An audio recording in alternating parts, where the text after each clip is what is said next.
So, the first Avengers 4 trailer just dropped, and it's official, the Infinity War sequel is going to be called Avengers Endgame. That was one of the many previously touted titles that fans had been predicting, but that doesn't mean we're any less excited about it. It's sure to be an exciting emotional roller coaster ride of a movie, and we simply can't wait to see it. But what does that title mean for the movie? In this video, we'll theorize about exactly that. Dread it, run from it. You should hit that subscribe button all the same. It's the best way of keeping up to date with all of ScreenRant's great new videos. So for a quick recap of the trailer, it opens with Tony Stark floating around in space, recording a message for Pepper Potts, accepting that given that he's run out of food and water and is quickly running out of air, he's going to die. We then briefly see the Mad Titan Thanos living out his life on the farm we saw him at the end of this year's Infinity War, still wearing that Infinity Gauntlet and using his armor as some kind of scarecrow. Natasha Romanoff's voice can be then heard, followed by that of Steve Rogers talking about what Thanos did. The decimation, as it's now officially known, while some of the surviving Avengers and Nebula are seen looking somber. And we get our first glimpse of Clint Barton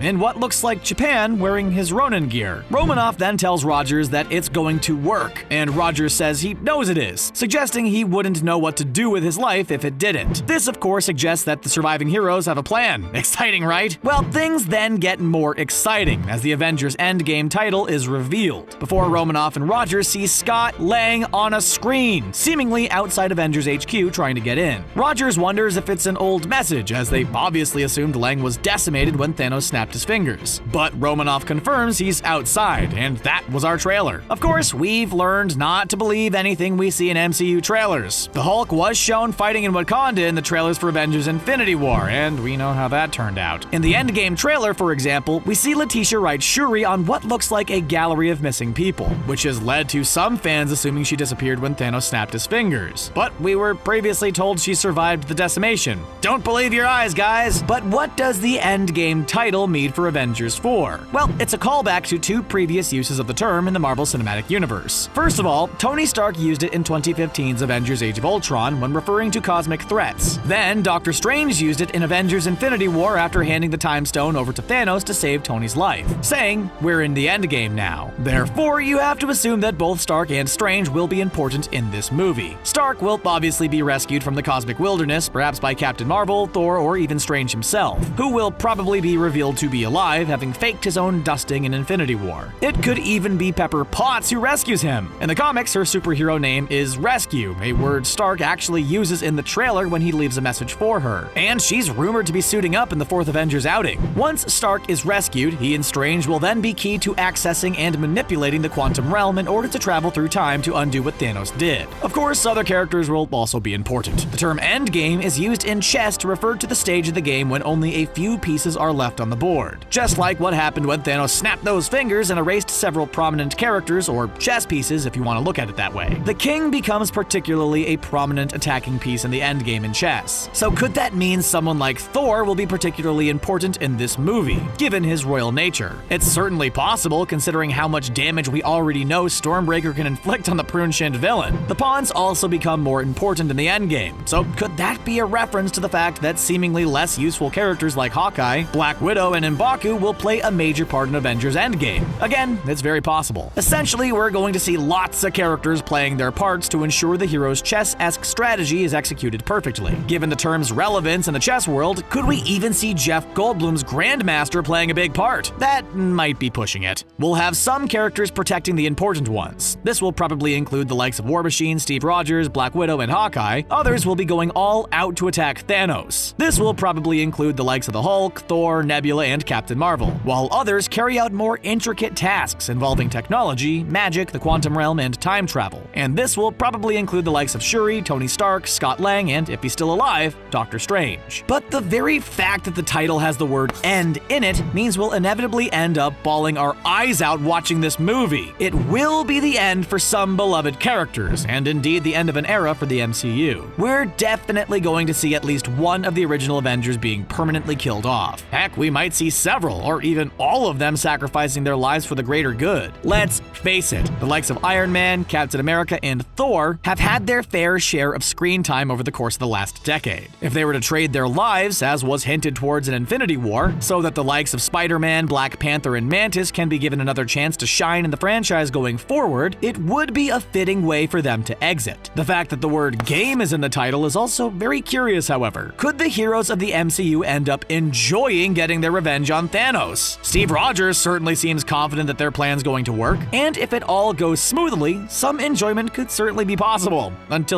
some of them have to sacrifice themselves to ensure an ultimate victory. With Scott Lang set to be a prominent figure, and the likes of Tony Stark and Rocket still alive and kicking from the very start of Endgame, there'll certainly be some laughs. And if the heroes do have some fun, it will certainly help to at least somewhat offset the inevitable heartbreak of losing some of our favorite heroes for good. It may also have been important that in the trailer, the movie's title kind of reconstituted itself. In much the same way the MCU's heroes are expected to fix the universe in the movie itself. Regardless of exactly what the title means, it looks like it's going to be one heck of a movie. With around 4 months to go, it remains to be seen whether or not we'll get another trailer, or how much we'll learn about Avengers Endgame before it's released. For now, however, we're happy to make do with the teaser we've been given, because not only did it totally whet our appetites, it really has been a long time coming.